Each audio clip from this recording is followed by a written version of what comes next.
Sí, lo conversábamos en la pausa. Septiembre es un mes muy cargado en el caso de Chile. Y esto puede tener distintos tipos de consecuencias, pero una consecuencia a la cual nosotros nos quisimos resistir es que no se le dé la suficiente importancia a una efeméride del ámbito de la salud, que es muy relevante y que se va a conmemorar mañana, porque cada 10 de septiembre se conmemora esto, luego de que así fuera establecido por la Organización Mundial de la Salud, el Día Mundial de Prevención del Suicidio. En el caso de Chile esto tiene sus particularidades. Creemos que es un tema súper relevante, por eso lo hemos querido tratar y agradecemos la presencia en nuestro estudio, y por qué no decir que nos alegra además la presencia en nuestro estudio de la académica de la Facultad de Medicina de nuestra universidad y directora del núcleo Milenio IMAI, que se dedica precisamente al estudio de las situaciones de salud mental en adolescentes y jóvenes, la doctora profesora Vania Martínez. Vania, muchas gracias por venir esta mañana. No, muchas gracias por la invitación. Estoy de acuerdo con lo que decías, que igual es difícil hablar de esta temática, pero es necesario hablarla, así que no debemos dejar pasar este día de conmemoración para la prevención del suicidio. Sí. Antes de entrar específicamente al tema del suicidio, se habló mucho en la previa a la instalación de este gobierno, porque así lo había señalado el propio candidato Boric en su momento, de que le quería dar una relevancia mucho mayor a las políticas públicas en salud mental. Esto obviamente tiene dificultades de todo tipo, partiendo por la presupuestaria. Quería preguntarte cómo ves que vamos, habiendo transcurrido más de la mitad del gobierno en relación a esta materia. Sí, bueno, ahí quizás tendría que contarles que desde la Universidad de Chile yo estoy en este momento en comisión de servicio por unas horas a la semana para aportar al Programa Nacional de Prevención del Suicidio en el Ministerio de Salud. Y lo veo como una oportunidad en que la academia puede impactar en las políticas públicas. Este año se va a actualizar el programa y el proceso de actualización del Programa Nacional de Prevención del Suicidio se ha hecho muy participativo. Se hicieron distintos grupos de discusión, grupos focales, se analizó la evidencia también, y creo que estamos por una parte, optimista en el sentido de que Chile es un país que tiene un programa nacional, ya que tiene 11 años y con esta experiencia podemos aprender y hacerlo mejor, pero por otra parte no hay que quedarse tranquilos porque cada muerte por suicidio nos impacta, nos impacta y duele. ¿Cuál es el estado actual de la situación en nuestro país, doctora? Sí, bueno, tenemos estadísticas que nos indican que en la década anterior tuvimos una disminución de las tasas de mortalidad por suicidio en Chile. En general en Chile, y reconocido también por la Organización Mundial de la Salud, tenemos buenos datos como para considerarlo.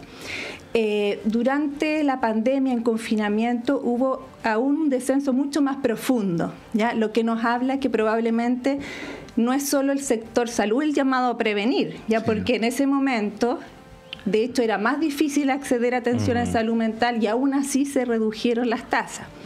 Y ahora todavía no tenemos las estadísticas totalmente oficiales, pero lo que vemos es que estamos volviendo un poco a la anterior. Ahora, un tema es las muertes por suicidio, pero otro tema que también nos preocupa son los intentos de suicidio y también las autolesiones sin intención suicida, que muchas veces son para regular ciertas emociones y crisis de salud mental. En ese caso, sí se está viendo que hay una preocupación, sobre todo en el grupo de adolescentes y jóvenes, que estamos viendo cada vez más precozmente intentos de suicidio y autolesiones sin intención suicida. Sí, en ese plano, porque por ejemplo estaba viendo estadísticas donde decía que es la principal causa de muerte en jóvenes en cierto rango etario, ¿no? Por ejemplo de 19 a 24 años. ¿Qué es lo que pueden o deben hacer las políticas públicas para poder prevenir? es una edad en la que a través de distintas vías hay una relación, ¿no?, con la institucionalidad. Bueno, estoy pensando en las universidades, estoy pensando en los colegios, pero ahí, Vania, ¿cómo el Estado puede abordar específicamente a ese grupo que es especialmente sensible? Claro. Hay veces que es la primera causa, hay veces que es la segunda, y van entre accidentes y otro tipo de traumatismo, porque las personas jóvenes en realidad no se mueren tanto de otros factores como por ejemplo las personas mayores, que tienen más probabilidades de morir de problemas cardiológicos, accidentes cerebrovasculares, etcétera. Y en ese grupo etario en específico hay un desafío para el sector educación, ¿ya? Porque los establecimientos educacionales pueden ser un buen lugar para promover una mejor salud mental y para detectar situaciones de riesgo y poder conectarlas con el sector salud. Y por otro lado, hay un desafío también para el sector salud, porque es una población que se acerca poco a los sistemas de salud, ¿ya? Hemos avanzado en el tema de estigma. Yo creo que en estas nuevas generaciones se ve con muchos mejores ojos acudir a atención en salud mental que lo que era años anteriores, ¿cierto?, generaciones anteriores. Pero aún así, nosotros en investigaciones que hemos hecho en el Núcleo Milenio IMAI acerca de cuáles son las barreras para acceder a atención en salud mental de estudiantes universitarios. Este es un estudio que llevamos a cabo en 5 universidades de Chile, más de 7.000 estudiantes. La principal barrera de quienes tienen problemas de salud mental, incluido el riesgo suicidio, para no acceder a atención es: pensé que me las podía arreglar por mí mismo o mí misma. Ya uno pudiera pensar que está en problema el acceso por el costo que puede tener, o el acceso por el tiempo, pero esta barrera aún es más importante, que las personas en realidad les cuesta reconocer en qué momento es necesario pedir ayuda. Profesora, ¿cómo afrontar este tema en tiempos como los actuales? Porque uno pudiese pensar que efectivamente hoy es mucho más complejo buscar respuestas cuando estamos en una sociedad donde se hipervalora el éxito, por ejemplo, y un éxito mal entendido además, porque un éxito, o se considera éxito por muchas personas, cosas muy específicas: tener más dinero, viajar, etcétera, etcétera, tener más seguidores en redes sociales, y donde específicamente también en las redes sociales uno ve solamente gente que, por así decirlo, va en esa línea, ¿no? Gente que viaja, gente que está contenta con lo que hace. Hay muy poco espacio para el fracaso, por ejemplo, para el error, para el no estar bien, que es inherente a la vida. De hecho, es parte de la condición humana. No todos somos y estamos 100% felices en todo momento.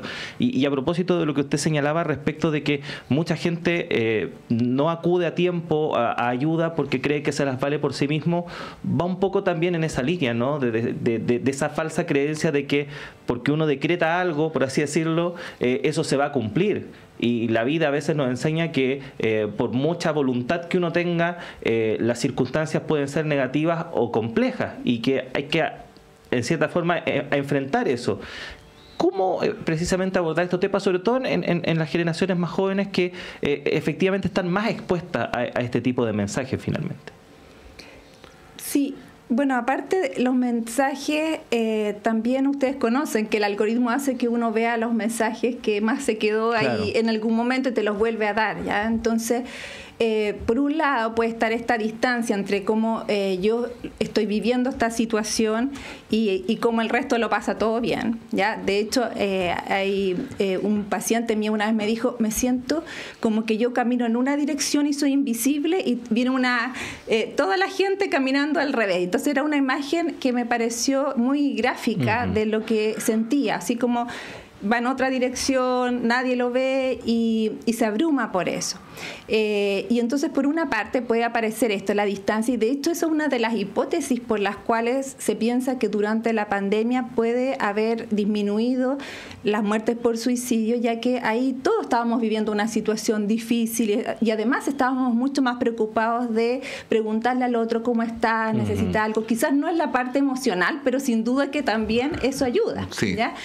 Y lo que ocurre también es que hay personas que a través del algoritmo también llegan a páginas o personas que tienen contenidos más tristes también, ¿ya? Y incluso contenido que puede ser dañino.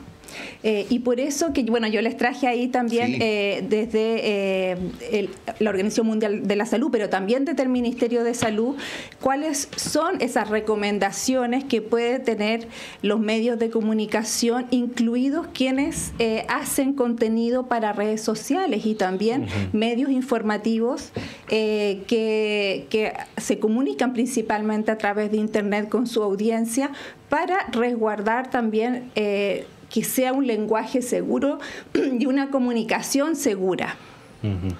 Sí, estamos conversando a esta hora de la mañana con la doctora Vania Martínez. Vania, podría mostrar, bueno, no sé los que vean, pero hagámoslo al tiro. Pero la gente que está escuchando es un acordeón, le llaman a esto acerca de recomendaciones de comunicación segura del Ministerio de Salud y que se puede descargar de la página del Ministerio de Salud desde DIPRESE, ¿ya? Sí, mencionemos algunas cosas. Dice que según la OMS el reporte inadecuado sobre suicidios en los medios de comunicación puede producir un efecto contagio y aumentar la probabilidad de suicidio en personas vulnerables. El riesgo de un nuevo suicidio aumenta cuando el acontecimiento se presenta con una descripción detallada del método utilizado, con titulares e imágenes explícitas o dramáticas, un lenguaje sensacionalista, o presentar el suicidio como la solución a un problema, que nunca es la solución a ningún problema. Así es que estas recomendaciones que son muy valiosas, obviamente han sido y serán parte de nuestro trabajo editorial. Vania, te iba a preguntar por esto que señalan los estudios de que hay mucho mayor riesgo en los hombres que en las mujeres. ¿Por qué ocurre eso? Sí, de manera epidemiológica, en la población en general, no solo en Chile, los hombres mueren más por suicidio que las mujeres, ¿ya? Esto ocurre a partir de los 15 años. Tenemos pocos suicidios antes de los 15 años, pero algunos ha habido entre 10 y 14, y ahí es un poco más o menos equivalente. Incluso hay años en Chile en los cuales murieron a ese grupo etario más mujeres que hombres. Pero después empieza a ocurrir esto y bueno, hay también ciertas hipótesis, por eso que creo que es importante considerar este fenómeno multifactorial y analizarlo, por ejemplo, desde los grupos de investigación como el Núcleo Milenio IMAI, con distintas disciplinas. Nosotros en nuestro centro hay antropólogas, expertos en comunicación, gente del área de la salud mental como yo, pero queremos ver este fenómeno, economista también, para verlo en forma más compleja. Una de las posibilidades es que a los hombres les cuesta más pedir ayuda, ¿ya? Les cuesta más tocar estas temáticas. Nosotros en la Universidad de Chile, pongamos este ejemplo, tenemos más o menos un poquitito más de matrícula de mujeres que de hombres, ¿ya?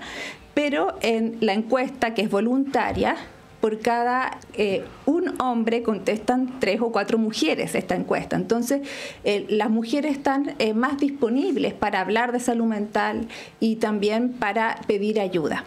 El uso de alcohol y drogas, si bien también existen mujeres, es más prevalente en hombres y es un gran factor que puede influir también en este riesgo suicida. Y también puede ser todo esto de mandatos culturales, ¿cierto? La presión. Claro, tienes que ser, como decía Claudio, tienes que ser exitoso, y eso es igual a que tienes que estudiar una carrera que después tenga mucho éxito económico, etcétera, y no te puedes echar ningún ramo. Entonces hay esos mandatos para los hombres, pero las mujeres tienen más intentos de suicidio y tienen también más riesgo de autolesiones, más riesgo de depresión, más riesgo de ansiedad. Entonces tenemos que tener una perspectiva de género sin descuidar a ningún género.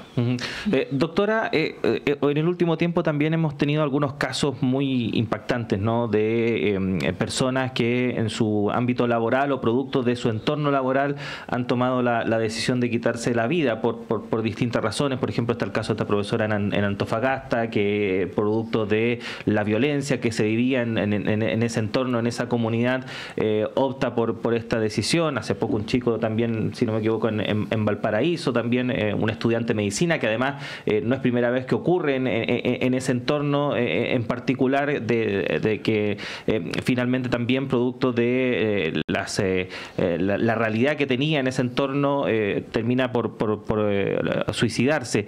¿Qué pasa en los entornos laborales? Hay una ley que hace poco salió, por ejemplo, la ley Karim, que va un poco en la línea, ¿no?, de tratar de modificar ciertas conductas y ciertos comportamientos que veíamos a diario en estos entornos. Pero ¿cómo ir manejando eso de igual manera? Sí, en primer lugar es importante referirnos a que el suicidio es multifactorial y detrás de casos que pueden ser más conocidos de muertes por suicidio, incluso que llevan a promulgar ciertas leyes, ¿cierto? Hay familias, hay gente, comunidades muy afectadas, entonces es difícil referirse también a casos en particular, pero en general son muchos los factores. Entonces una persona puede tener, por ejemplo, situaciones que son de riesgo, como problemas de salud mental, a la cual se agregan otros factores que podríamos decir que pueden ser como desencadenantes de mayor riesgo, como pueden ser situaciones de humillación, de maltrato, de pérdidas financieras, de pérdida de una relación afectiva, de un duelo. Son situaciones que se vienen a agregar y eso aumentar el riesgo suicida y en algunas personas la muerte por suicidio.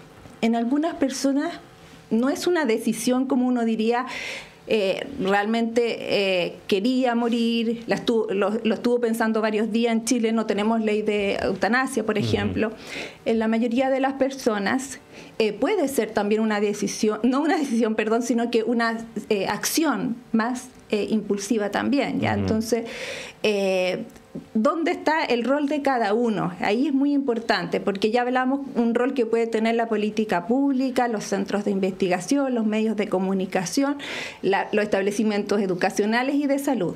Pero también hay un rol del grupo de pares, de la familia, de los compañeros de trabajo, de estudio, en el cual nos preocupemos del otro. Está faltando muchas clases, ¿qué será que le estará pasando? Lo veo que no está bien, ¿me podría acercar a consultar? Y ahí es importante iniciar esa conversación con esa persona para decirle, mira, me preocupas, no te veo bien, me importa que estés bien, me quieres decir algo. Quizás esa persona me dice, no, estoy bien, ¿ya? Pero si cuenta conmigo, uno le puede decir, cuenta conmigo para cualquier cosa que necesite. Y volver sobre esa conversación, si es que lo sigues viendo mal, tal vez en unos días más. Si es una persona mucho más cercana, como puede ser un hijo o una hija, entonces ahí ser mucho más activos, obviamente, ¿ya? Y decirle, no en un tono de crítica, porque también puede sonar a eso, ¿ya? Sino que de preocupación y de que te quiero cuidar y quiero acompañarte si es que es necesario un tratamiento. Sí. Nosotros disponemos de un teléfono, que es la línea de prevención del suicidio, es el *4141. Es atendido 24/7 por psicólogos y psicólogas y también cuando excede la cantidad de llamados que se puede dar respuesta, hay otro nivel que es Salud Responde y Saludablemente, en donde hay otros profesionales que también están capacitados. Puede ser que en estos días aumenten mucho los llamados y cueste acceder a ese teléfono, pero hay que seguirlo intentando. Y si no, si el riesgo es muy alto, acudir a los servicios de urgencia. Vania, para finalizar esta conversación, se dice, uno cada cierto tiempo lee por ahí que septiembre es un mes especialmente sensible, por lo menos en Chile, para estos efectos. Se mencionan distintos factores, la primavera, el cambio de luminosidad, en fin. ¿Qué tanto asidero tiene esto? Y bueno, ¿qué se puede hacer? Pues puede ser algo que no podemos hacer es saltarnos septiembre, ¿no? Sí, bueno, ahí también hay que ser muy responsable con las cifras que tenemos. Yo he visto que hay organizaciones y algunos influencers en salud mental que probablemente con muy buena intención promueven o dicen ciertas estadísticas, pero que no son las reales, ¿ya? Las estadísticas reales que tenemos desde hace varios años es que efectivamente desde agosto y hasta enero, siendo enero el mes más alto, aumentan los suicidios, las muertes por suicidio. O sea, no es en septiembre, es en enero. No es un día en particular tampoco, ¿ya? Son semanas en las que vemos este aumento. Y luego desde febrero, julio vuelven a bajar. Los intentos de suicidio pueden ser diferentes, ¿ya? Ahora, alcohol y drogas efectivamente son un desencadenante en personas vulnerables, ¿ya? Entonces, ya que las fiestas, tanto en este caso varios días que vamos a estar en la fiesta, muchas veces involucra el consumo de alcohol y drogas, efectivamente puede ser un periodo de mayor riesgo para nuestro país, ¿ya? Como también puede ser Año Nuevo y como también puede ser otras situaciones en que hay alcohol y droga involucrados. Entonces, una vez un joven, haciendo yo una charla en una universidad, me dice, ¿cómo puedo ayudar yo a un amigo que está pasando por un riesgo suicida? Y le dije, bueno, es muy importante que no le digas vamos a tomar unas chelitas y unos pitits y después de esto dejarlo solo, ¿ya? Porque ese puede ser un momento de alto riesgo. O sea, estuvo acompañado, consumió drogas y alcohol que disminuyen la capacidad de poder pensar correctamente, adecuadamente, y que además promueve mayor impulso, y puede ser ese el momento en que la persona efectivamente se muera por suicidio. Bueno, hemos querido tener esta conversación en el día previo al Día Mundial de Prevención del Suicidio. Hemos conversado con la académica de nuestra universidad y especialista en el tema, la doctora Vania Martínez. Vania, como siempre, muchas gracias por tu colaboración y siempre tu disposición a que podamos presentar este tema de la mejor manera posible.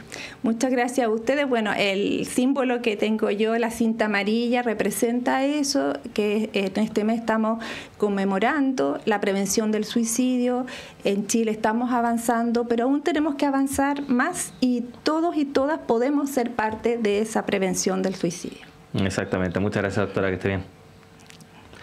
Y nosotros nos vamos a una pausa. Son exactamente las 8 de la mañana con 4 minutos. Siga nuestra sintonía porque el programa continúa. Va a estar Patricio a cargo de los próximos bloques. Yo me reencuentro con ustedes a eso de las 9:30.